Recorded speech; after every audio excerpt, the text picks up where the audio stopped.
Hi, I'm Tina-Desiree Berg reporting for Status Coup News.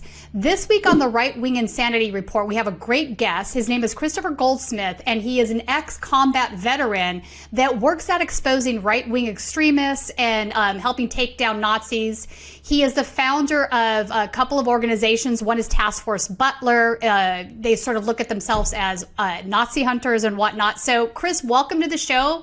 Very excited to be talking with you today. Thanks for having me. Excited to be here. So right off the bat, I want to talk about Task Force Butler. So this is your group where you guys hunt out, look for Nazis, neo-Nazis, right-wing extremists. You've had a lot of wins with that. One of your taglines is reclaiming patriotism, which I think makes sense as a veteran. Oftentimes these extremists see themselves as patriot, but what the things they do and say, the fascism that they promote, are really not in line with American values. So talk us through how you decided to form this organization and some of your big wins. Yeah, so Task Force Butler Institute was inspired by Major General, Marine Corps Major General Smedley Butler, who, if you know anything about his history, you might know about his anti-war work, but he also helped to foil an attempted coup in the United States. The way that he did that was when a bunch of wealthy businessmen came up to him and asked him to lead veterans as part of a coup, literally to storm Congress. Wow. He basically grabbed a reporter, took notes, and had a witness there and brought everything to Congress. And we are very much doing the same type of thing. When January 6th happened, I was an intelligence analyst working for a private company. And I was watching, violence occur as I knew it was going to. And I found myself in a position where I was writing reports for someone else and I couldn't bring them to the public because of an NDA. And I wanted to never end up in that position again. So Task Force Butler Institute is an organization that researches extremists who are trying to sabotage our democracy. We document them, we expose them. Doesn't mean that we dox people, right? I'm not going to post anyone's phone number or address online, but I will put a phone number and address in a dossier that I'll give to law enforcement, to journalists, and to other researchers. Right, which makes sense. Let's talk about Major General Butler, because that period of time, this is right around World War II, maybe 1934, 1935.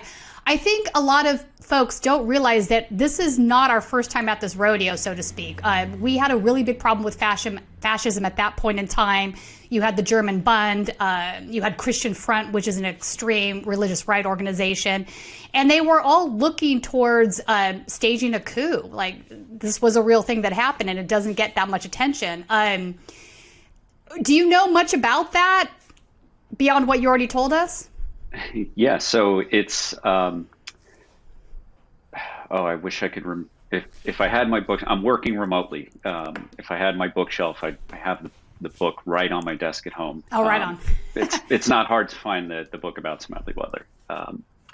But yeah, he's an interesting man. He's a man of contradictions. He had a bunch of nicknames. One of them was the Fighting Quaker, right? Quakers are supposed to be, nonviolent peace activists, that is literally like their religion. But he was, quite an effective combat Marine. And, there you go. Gangsters of Capitalism is the name of the book. So he described his military career as having been a gangster of capitalism. And after he got out, he worked to, on kind of a personal journey to bring more good into the world, leveraging his military experience, his status as a well-respected veteran. And, he has inspired us to do, much of the same. None of us are, generals. None of us are big shots and famous the way that he was back then.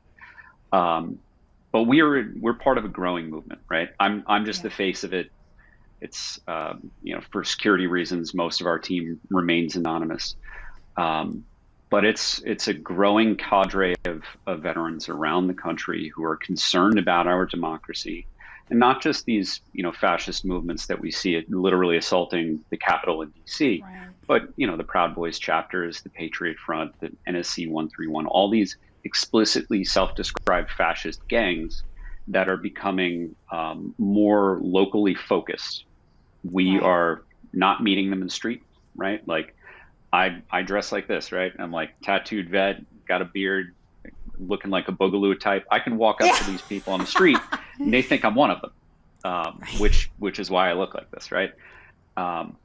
We will not strap on armor or carry guns or get in confrontations with these people. There are other activists who, that's their place to do that. Right. We're strictly abiding by the law, sometimes working with law enforcement when it's advantageous to the situation. We're all about meticulously taking and conserving evidence so that it can be used in the court of law, whether that's a criminal case or a civil case for a community that is on behalf of a community that has been done damage. Right. So let's talk about that for a second. Most of the neo-Nazis or fascists that have been arrested, I don't know if people realize this, are generally taken down not over hate crimes and things of this nature. It's generally over dealing guns illegally, sometimes drugs. So there are other methods of taking fascists off the chessboard, so to speak. So have you been involved in investigating any of those types of crimes with these guys? Or if you can't say, that's okay. Yeah, so we do not ignore any criminal activity, and we will leverage any evidence of any criminal activity that we can to get people taken off of the chessboard. One of the things that we are trying to go after Patriot Front with is every time that they commit a hate crime, whether that's property destruction or a violent hate crime, like they assaulted a black man on 4th of July last year in Boston, and a year prior, 4th of July, assaulted a black man in Philadelphia. We wrote reports called Project Blacklisted. We made it available to law enforcement, to elected officials, to other journalists and researchers. And we, because we've infiltrated this organization, and I have before Task Force Butler existed for years, we've been doing this. We understand the culture, we understand the language, we understand the tactics, techniques, and procedures that they use to go out and plan to commit hate crimes, right? Conspiracy is a crime. And when you have a bunch of white supremacists traveling across state lines, engaging in interstate commerce as part of the mission of committing those hate crimes, like that is enough for the feds to start moving. Now, they haven't yet, to my knowledge, but hopefully with enough public pressure, we can force the FBI to do the right thing and take down this fascist gang. Right. No, I mean, we interviewed Mike German a few weeks back. He was an ex-undercover FBI agent that was infiltrated right-wing supremacy organizations back in the 90s. And it was interesting to me that he said not every time they were able to get folks, it was generally on gun charges. Yeah. Go ahead. Sorry. One of the most telling things, not just for white supremacists, but for the whole gamut of far right extremists, is they're often committing domestic violence, either against a partner or their children, before they ever lash out in violence to anyone on the outside, be that in a street fight as the Proud Boys do, or assaulting the Capitol. Domestic violence is like the number one warning sign for an extremist. Wow. I didn't know that. Interesting. But it checks. That makes perfect sense to me. Individuals are definitely angry and prone to violence. Let's talk about how right-wing extremists oftentimes do have a military background. Is it because, in your opinion, having had the experience on both sides of this debate, do you think it's because they're more prone to being sucked into these groups and their propaganda and going down that rabbit hole? Or is it because they are maybe missing something else in their life and they're open to becoming part of a group that gives them brotherhood?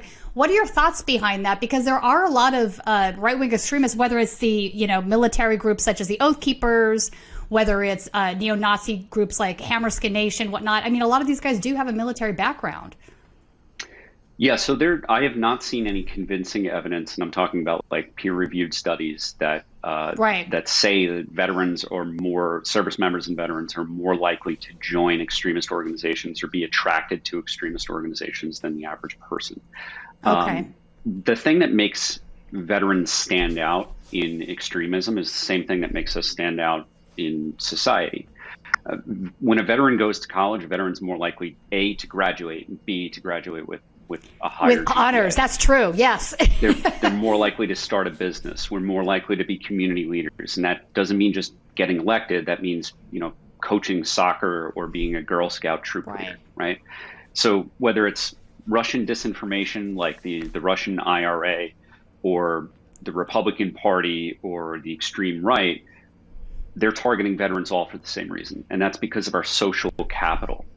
And it's not just because of our training, our training for violence is like the obvious one, but our leadership training, our small unit training, our everything that we do in the military for training is designed to train the trainer so that once you've done it a bunch of times, you can train the next person, right?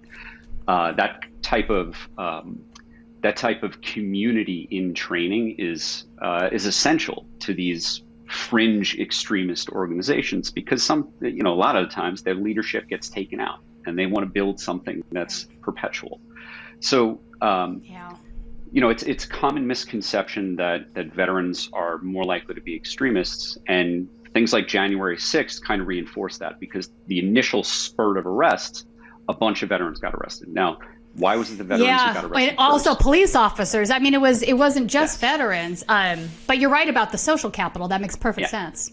So, and that ratio, is extremely high of the number of the percentage of veterans among those who are arrested, right? That has kind of gone closer to the average when accounting for age and sex. Interesting.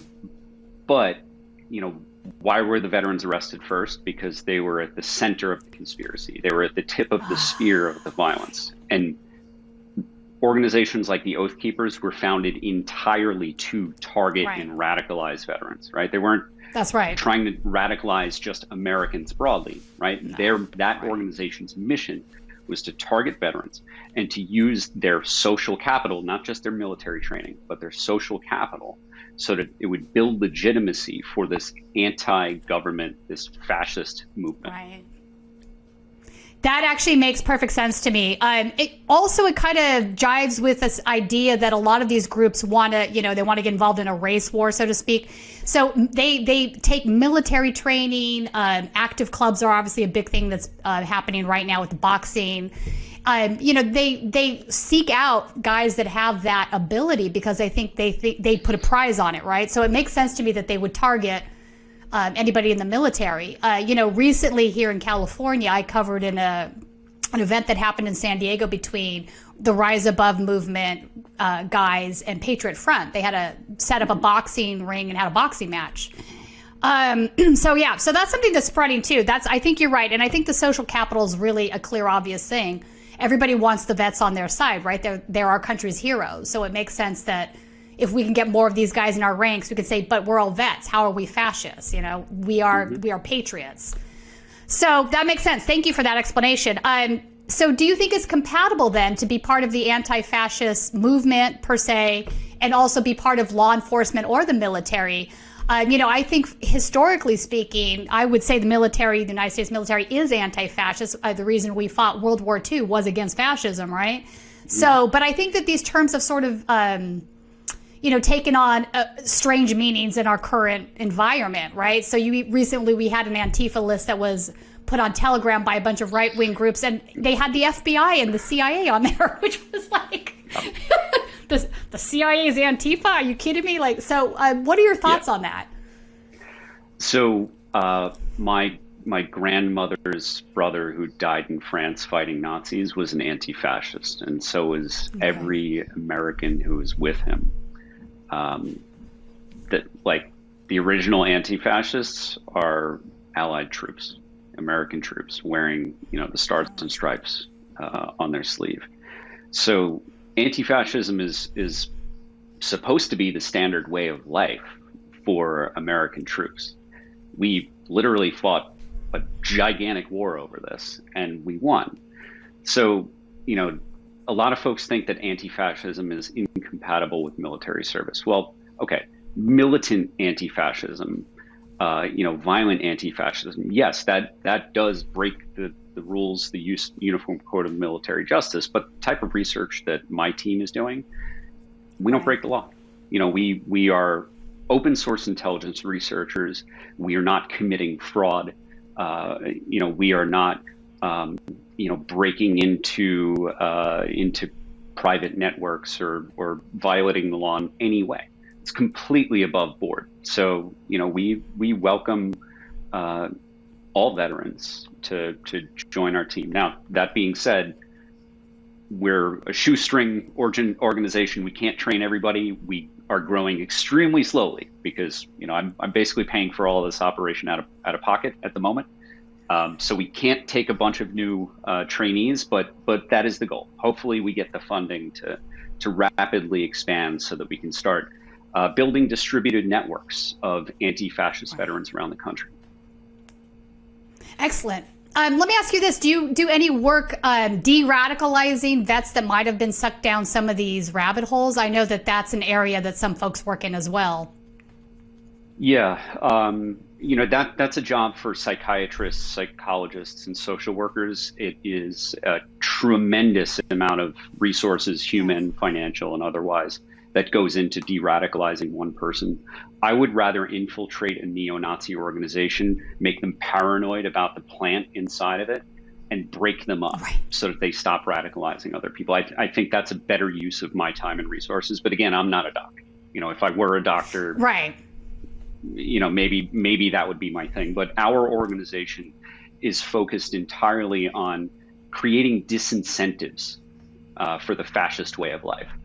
You are free. Your First Amendment, you can be and you can be racist. You can say racist things. We are just trying to make sure that we use our First Amendment right to make you pay for those racist and fascist ideas. It's not hurting anyone, right? We're not, again, we're not violating any laws. We're just making sure that if you want to be a fascist, everyone knows you're a fascist. If you want to embrace that racist way of life, we're going to help you embrace that racist way of life until you say enough and you give it up. Right. So let's talk about that process. I know one of the groups you infiltrated was the Aryan Freedom Network, I believe is out of Texas. So let's talk about how that happens. So you create, I guess, a fake Telegram account. You go undercover into these rooms. You get to talk with them. They do vetting processes. I know I've experienced firsthand. Sometimes they do like show me a photo of your arm that you're white. But to really take that to the next level, it requires, meeting up with these guys with either a video conference thing or in person, whatnot. Sometimes I've seen them in the chats. They'll say like, meet me at this fast food restaurant and we'll take you through this questionnaire and we'll see if you can become a member, kind of a thing. So you've gone through that. You've been able to bust up some of these groups that way. Can you walk us through what that entails, what that's like, and some of the outcomes you've had? Yeah, so most of these fascist organizations, whether it's Patriot Front, these active clubs, the Proud Boys, the Aryan Freedom Network, they all immerse themselves in the same exact propaganda. So if you're in one of those channels, you're going to be presented with opportunities to join other ones. And B, you get to learn their lingo and their belief system. And as someone who's, been immersed in this stuff for years now, it's pretty easy for me to switch on and again, bald head, blue eyes, big beard, Hawaiian shirt, tattoos. I blend in with these people, and they're not watching me on MSNBC. They're not watching me on this show, right? So even though I'm very public about my work, these people don't do research. They're constantly looking out for Antifa is going to get us. Well, I walk right into their conference and they have no idea. Wow, that's amazing. So talk us about the Aryan Freedom Network, though. I believe you got it. So you had flown a drone to get over their property. I guess they have a compound down there in Texas, and you were able to identify vehicles and whatnot. And then ultimately, one of the members tried to sue you. What was that about?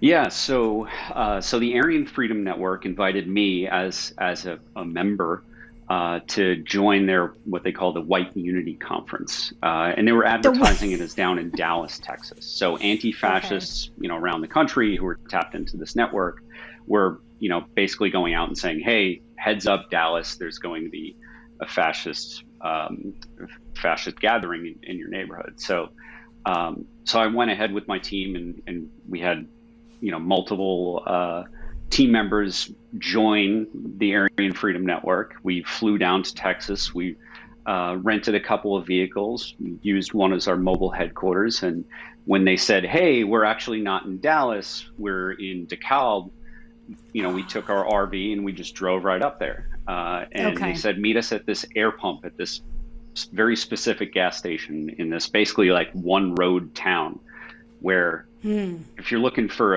a Nazi conference, you're going to find it because there's only one Right. road." And so, so Wouldn't be hard to miss. they're not, I mean, giant Confederate flag, 50 Right. cars on the lawn. Like, come on, guys. Like, they go out of their way to hide. So anyway, so I parked my RV on top of their meeting spot and just had my team with Nice. cameras, in multiple vehicles, multiple angles. And NBC's investigations team was also there. We didn't actually know that NBC's investigations team was there. They were there We thought they undercover? missed- Interesting. we thought they missed the mark, and we were all like nervous. We had planned this for months to try and get them in. They did a great job, and their footage is far better than ours because they're professionals. But yeah, we were sitting. I literally parked on the meeting spot. We just sat there and took pictures of faces and license plates and cars. Wow. And then when it came time for their, little convoy to line up, super obvious, and all turn the same way out of this gas station, drive straight down the road and make a left into a driveway. It wasn't You're like, hard boom, for us there it to is. figure out, Yeah. like, oh, okay, your Nazi conference is on the same road as the secret meetup point. So then we flew around for a while. The master race isn't bright. Yeah. They're so we flew around for a while. We gathered as much intelligence as we could. We took a break for 5 hours, got some lunch, and then came back. And then we wanted to let them know that we were watching. So we flew the drone, not low, very high above this guy's property, and let them know that they were being watched. And they were very upset about it. The young ones, you could see, who probably hadn't been identified before, went and ran towards the forest. It was quite comical. It was good. So I'm trying not to laugh through this. So I know, right? So we've got the drone footage. The drone is a tiny little thing. It's a little itty bitty micro drone, just flying above them, and they're mean mugging it, looking like they're going to stare it out of the sky or something. Hung out for another hour above their heads, and they couldn't figure out that we were just right next to them. So, yeah, we were like in a car right next to them. Had no clue. So, it's very funny. No, I've been in similar situations where I've actually been in private chats where they're mentioning me by name, like, how did this journalist know where? And I'm like, I'm in your chat room. It's very funny. So I also wanted to point out, I saw some of that drone footage. It looked like there was a wood pile that was in the shape of a swastika. Yeah. Also a dead giveaway.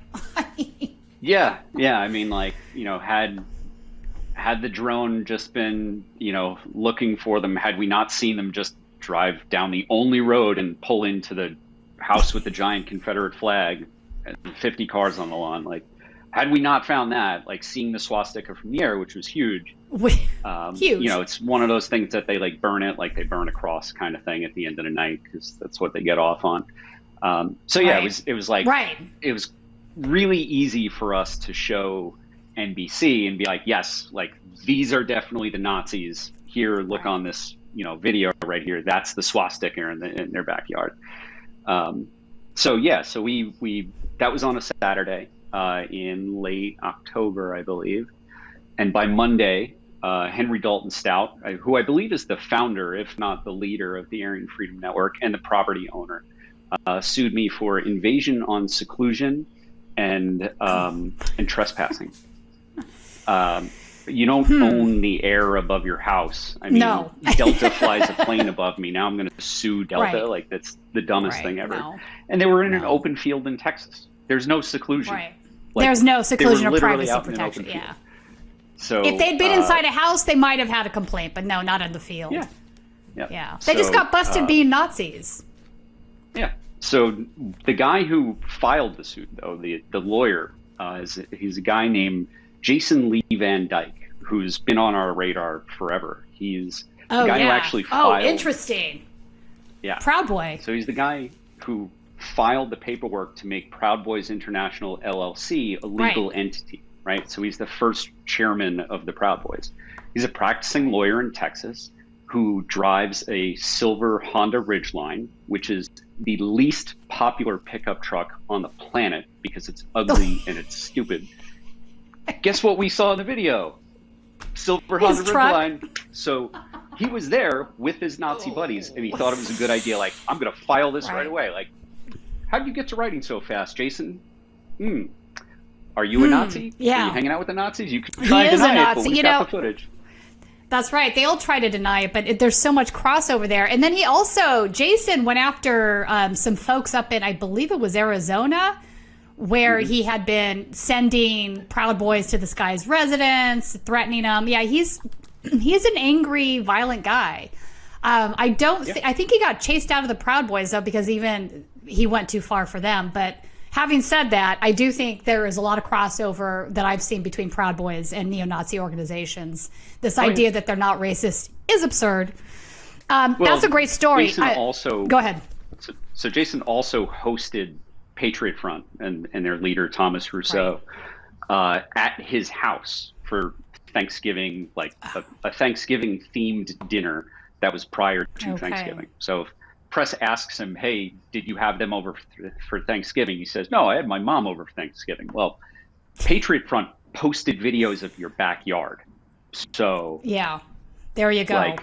Interesting. Let's talk about that's Patriot two Nazi Front. organizations in a month. That's two, yeah. It's more than a coincidence. That's right. So Thomas Rousseau, he was originally with a group called Vanguard America that had been one of the predominant players at the Charlottesville Unite the Right rally. Kind of got destroyed after Seville, but he came out and reformed Patriot Front, which is, I would say, probably the largest of all of the neo-fascist organizations in America right now. Oftentimes, though, a lot of the other neo-Nazi groups kind of point out Patriot Front and say that they're feds, that they're federal agents, and that it's a plant, which I think is kind of bizarre. It's obviously not the case that that's true. But that had been some of the conspiracies surrounding it from other Aryan groups. Why do you think that is? So I embrace those conspiracy theories. I think it's great that all the MAGA Republicans think that they're feds. In fact, sure, I believe that. Like, that's fine, cool. I got you. Patriot Fronts are they're a bunch of feds. It's Discord, right? Okay. I've been a member of Patriot Front 3 times. Like, so if they're worried about plants, so you were you in the Unicorn Riot leaked Discords? Were you in those chats? No. Well, I was. My name as your fake account. I mean, yeah. No, okay. No. Oh, but your actual name was as discussions of me were in the Unicorn Riot League, but not me myself.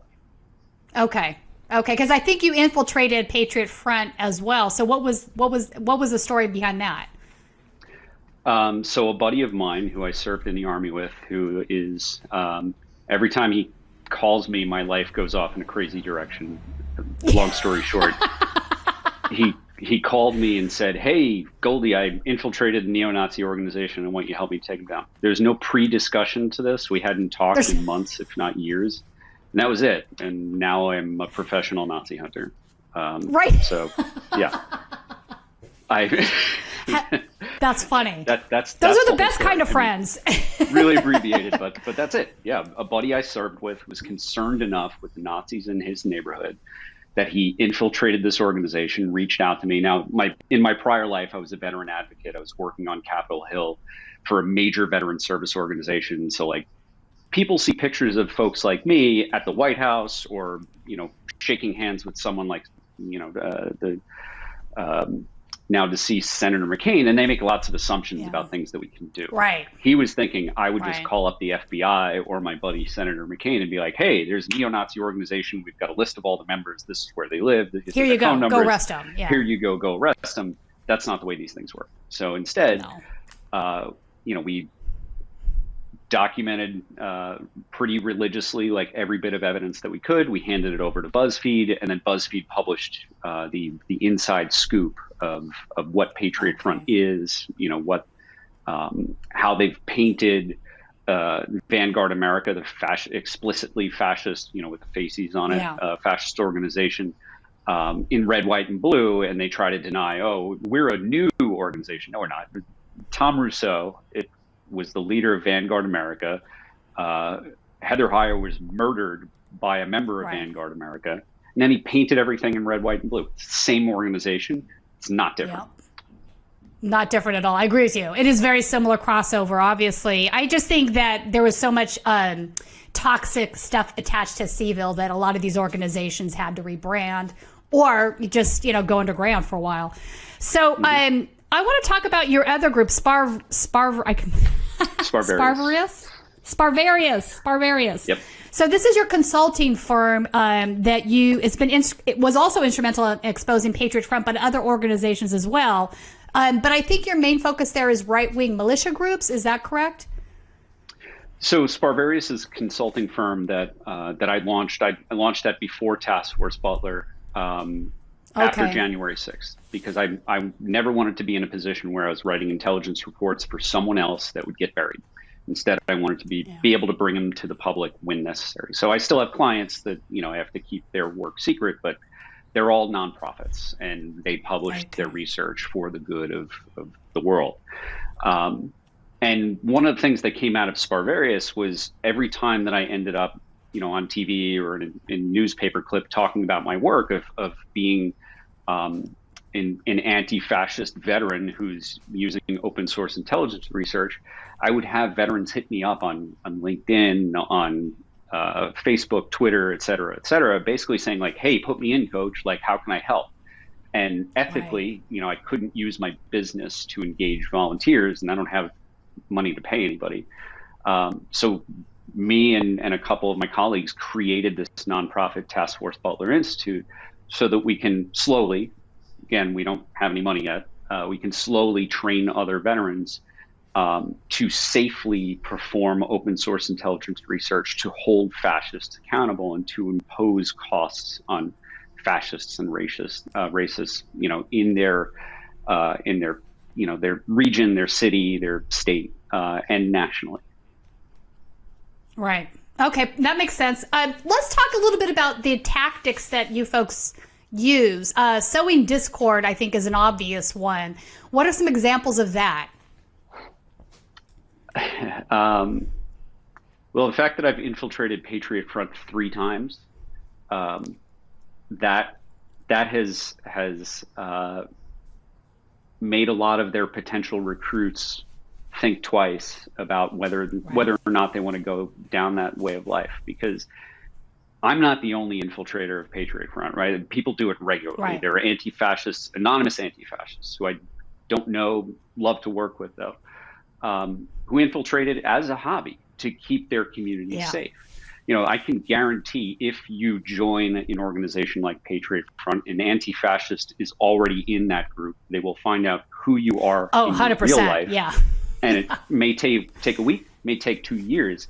Eventually, you're going to be exposed, and it's going to get expensive. You're probably going to lose your close relationships. You're probably going to lose your job. When you lose your job, you start to lose a lot of other things: your car, your house, your security, right? So, our sowing of discord is primarily by showing our work, showing the public, either directly or through journalists, publishing pieces about our work, that we're not, exaggerating about what we do. We are physically present. It's not just online. We're physically present, and we're gathering evidence in real time. And we're meticulous about it, right? We don't dox people. Everything that we put out in public gets vetted first, goes through journalists who, have. So it's double checked. Yeah. Right. And law and legal counsel that looks at it too. Mm-hmm. Yeah, that makes sense. It's interesting because so much of the work that's done behind the scenes of a lot of this publications on publication of articles on right-wing extremism does come from anti-fascist researchers. I'm thinking back also to the start of the White Lives Matter movement when that first started taking off on Telegram. Some anti-fascists formed some fake WLM chapters. You probably saw this. Catfishing that I have ever seen. It was pretty funny. Good. It was so good. So for folks that don't know what we're talking about, basically they set up these fake Telegram chat rooms and said that they were the new White Lives Matter chapter for, Montana, Arizona, California, whatever it was. And after people started joining and chatting and sharing their information, you log in one day and it says, this has been an anti-fascist action. We know who you are. Blah, blah, blah. And I had been in a couple of those rooms. I just laughed so hard. I was like, that's good. Yep. So those guys all started freaking out a little bit. So I think, my thing is this. I understand making these guys uncomfortable in their skin, making them uncomfortable to go out into the world and say hateful things, commit acts of violence, whatnot. That's a very effective tool to slow down the spread of fascism, which is obviously a problem currently. But these guys want to complain about, well, that's my free speech. And my thing is this, it's like, you guys, it's not that you're into free speech. You just want to be able to say what you want to say without having any consequences to it. So it's only free speech for you and not anybody else. Because free speech means that everybody that's against what you're doing also has that same freedom and gets to use it to, criticize you. So how did they get to this place where they're such snowflakes? They just I want a safe space to say these hateful things. You don't get to tell me I can't do it. You know what I'm saying? Yeah. The preeminent example is Jason Lee Van Dyke, this still practicing lawyer in Texas which is remarkable, honestly. went and hung out at a neo-Nazi conference and then sued a veterans organization for, doing First Amendment protected, journalism is the only thing, the only occupation that is protected explicitly in the Constitution, right? And we aren't journalists, but we do collect information and provide it to journalists. And for Jason Lee Van Dyke to, want to be able to go out and shout racist slurs and not face any consequences, well, I just want to help you get your voice out there. I'm not making anything up. I'm just recording. Right. I just want to help you share your First Amendment right. Right? What's wrong with that? I don't know why this. Well, this but guy that's exactly it. What is wrong with it? Why don't they see that? They must see that there's something wrong with these viewpoints. Otherwise, they wouldn't be so afraid of being public about them, right? Mm-hmm. Yeah, it's it's. Go ahead. Sorry. Every accusation for these fascists is an admission, right? When they say they're persecuted. Their their freedom of speech is being squelched. It's like these people are disconnected from reality and they are projecting. They are. No, they 100% are. It's almost like when I've done some reporting on some of these things, and you're right, you tell it just like it is. I don't have to editorialize the problem here because it's obvious to anybody that's not involved in these movements. But the guys in the movements, they get upset because they're like, what do you mean everybody doesn't see this as glory? But what we're doing is patriotism. It's glory. But that is their worldview that they've been sucked into. It's not reality, and it's certainly not how most Americans view them. And I think that's kind of a shock to them in a way. Yeah. It's strange that they are so disconnected, that they've got this dueling personality where they recognize what they're doing is inherently wrong and disgusting, objectively wrong. But they also, want to be proud of it as they hide their faces and yell about people with masks, right? There are so many contradictions in this way of life. And I try to encourage their behavior. If they want to join an active club, they can meet a nice military veteran who is a combatives instructor who's going to beat the hell out of them and call it training. And then their information is going to go to people like me. So yeah, I encourage those folks. Go ahead, join your active club. Go meet a former military combatives trainer who's going to give you a bunch of concussions and then is going to ruin your life. I don't know, you're asking for it. So good. You're right. So let's talk about active clubs for a minute, because I think your average American has absolutely no clue what that is. So the origin of these active clubs, I would say, is Rise Above movement. This is the neo-fascist Nazi organization that was started here in California by one Robert Rundo and a handful of other people. He has now fled the country. I think he's in Serbia or Bosnia or something. There was a bench warrant out for his arrest for some crimes he committed here. But he kind of put this idea out there, I want to say starting in about 2017, where, you know, it was combining elements of fitness, boxing, staying in shape, with elements of neo-Nazism, fascism. So he married these things together. So now these things are cropping up like weeds across the country. It seems like every small town has an active club now, and it's basically a neo-Nazi group that beats each other up. I mean, for lack of another way to describe it. What are your thoughts on that? Because it does seem kind of strange that has taken hold so greatly and has become such a great marketing tool for these guys.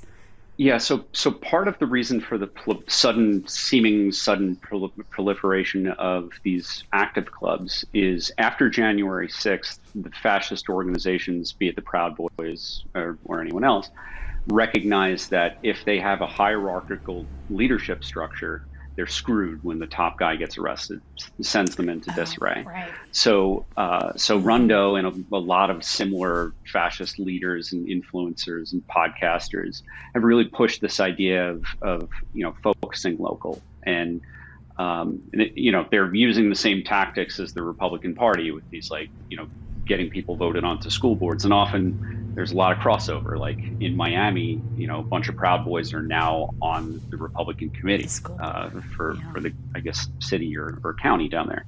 So this semi-autonomous cell thing allows them to go and have a centralized ideology, a unified aesthetic. Right, so we've got the black and white for the active clubs. We've got the red or the yellow and black for the Proud Boys. Right, so they've got the same general ideology. But if you take out, the leader, if police take out the leader, or a community imposes costs on the leader of one of those organizations, now instead of taking out the entire nationwide or global organization, they're just taking out the little guys. Now, what they don't recognize is that every time they purchase something from Robert Rundo, who's an overseas fugitive, and they use those stickers, or from Tommy Rousseau down in Texas with Patriot Front, when they make those purchases of those propaganda, of those stickers, well, they're funding terrorism. And in the case of Rundo, that's international.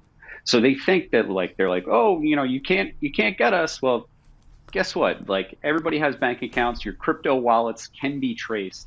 And every single one of you who've ever paid for a sticker can be found by law enforcement. And when you are materially supporting terrorism, that's a serious charge. And when there's a paper trail or a digital paper trail, the evidence is solid.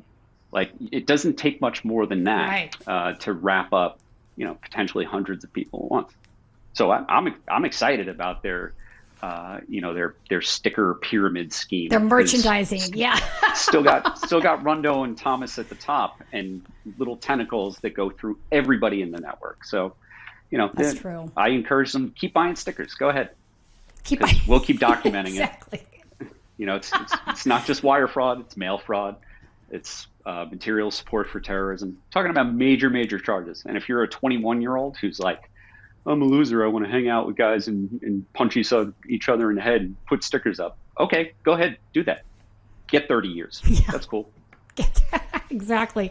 So I want to talk a little bit about how they're really super hyper-focused right now on homophobic issues, trans individuals. This seems to be the rallying cry that they're all getting behind all of a sudden. Why do you think that happened? Because in the past, this was like not really a thing for fascists to focus on, but now they're laser focused on it. Mm-hmm. So there's a guy named Kristofer Rufo, who Governor DeSantis just put onto like the college board or something like that. Like now he's a right-wing activist who is officially involved in Florida's education system in some way. So Kristofer Rufo is a guy whose sole purpose for his career is to come up with ideas of how to take something good and paint it as something bad. He was the one who popularized the term, what was it? Oh, I'm blanking. This is terrible. That's all right. It happens to me all the time. It's an anti-trans thing? No, the criminal justice thing. The critical race theory, CRT, right? Oh, so, critical race theory. Okay. I got Kristofer Rufo is the guy who popularized CRT and reduced it down to it's the Fox News boogeyman, right? So that is how White Lives Matter last summer became suddenly like in college boardrooms, having members of White Lives Matter recruiting, other Proud Boys and other fascists and growing that organization, right? So this summer, groomer became the slur. It became the far right rallying cry. And guys like Governor DeSantis have also embraced that kind of thing, have started spreading a lie about how the LGBT community is, doing bad things, right? They have used these cultural touch points as triggers to radicalize people who identify as conservatives, who are brainless Fox News watchers, and who are very easy to get into the conservative to fascist pipeline. And when you have somebody like Ron DeSantis, who's now the most popular figure on Fox News, is very likely going to get the presidential nomination for the Republican Party in 24. Yeah, I think you're right. This is a really dangerous thing. So this is stochastic terrorism. This is something that folks like Chaya Raichik, the libs of TikTok user on Twitter, they are trying to build a movement to monetize it. Like it's always a pyramid scheme, whether it's Tommy Rousseau or it's Rundo overseas or it's Raichik. They all want you to buy their stickers and their T-shirts because that's how they want to make money. And making people afraid by lying to them gets people to vote. Whether that's we're afraid of a foreign enemy, so we're going to vote for the pro-war candidate, or we're afraid of crime, so we vote for the tough on crime person.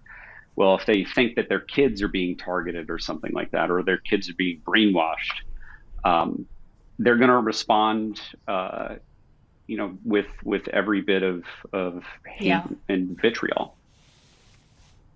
So it's interesting. So they're almost using it as a red pilling mechanism to kind of get the normie conservatives onto the fascist pipeline. And I think it has been effective. Wildly, though, what I find really disturbing about the whole thing is that, and this is probably not a well-known thing, but there have been a lot of neo-Nazis that have been dealing in child porn. Like one of the guys from Attawaffen had child porn in his computer, one from the base. The Zoomer guy from not TPUSA, but the other American First. He had child porn on his phone. So it's almost like you were saying earlier, how every criticism they lob is really just telling on themselves in a way, right? I mean, because this is hardcore stuff that's really disturbing.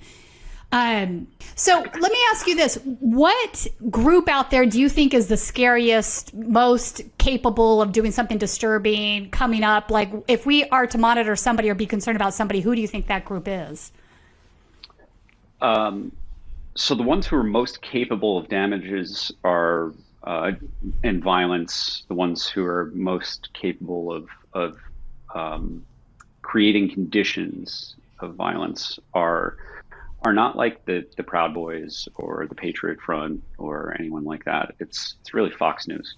in Fox News interesting. and Okay. Newsmax and the rest of those are the reason why there was an insurrection at the Capitol. I mean, that was very close to being a successful coup. So the most dangerous group out there are conservative media outlets. And that includes, all of these podcasters and fringe figures who, well, they're not fringe. I mean, Bannon is one of the most popular people on the right in terms of building an audience. Charlie Kirk, right. Charlie Kirk bussed people to DC. He's one of these people. Yeah. Charlie Kirk has been part of he is a groomer, right? He created an organization for kids to radicalize them into conservative ideals that have nothing to do with conservatism, but everything with violence against the LGBT community and subjugating women and being afraid of people of different skin tones, right? So people like Charlie Kirk, who have tons of money, who are reaching into the minds of children and who are helping radicalize them into the beginning of the fascist pipeline for these smaller organizations like Patriot Front or active clubs or something like that. It's the Charlie Kirks that are really doing the big damage. You know what? That's an interesting perspective, and I think there is absolute truth to that. They have a much farther reach, and they are the ones that start sucking them into these ever more increasingly radicalized, rabbit holes that these guys get into, and they keep hearing that stuff over and over. I don't disagree with that. Let me ask you a question, Chris. If people want to support your work, find out more about you, your organizations, where's the best place for them to go? Taskforcebutler.org. We okay. Every dollar counts. We are trying to go from an all volunteer organization that, I'm paying my staff from my company to help me build. We're hitting a point where we've got like a month and a half left, and then none of it works anymore. So, every dollar counts. If you're thinking about, making a big impact, taskforcebutler.org. We've got a couple of donate buttons. You can also read about our work there. You can read about our Project Blacklisted, where we exposed and identified dozens of members of Patriot Front and wrote about how every hate crime is an interstate conspiracy. We wrote about Libs of TikTok and how 50% of the tweets that she makes against a specific individual place, location, like a gay bar, ends up having a real world or online harassment campaign actually metastasize. And you can see the video of when NBC was tagging along, following us as we infiltrated the Aryan Freedom Network. And, as you said before, it resulted in a lawsuit that they dropped. But if you want to make a Nazi cry, donate at taskforcebutler.org because they hate us more than anybody else. If you want to make a Nazi cry, that's a great line. And also, is there anything else that we didn't cover that you think is important that we should discuss?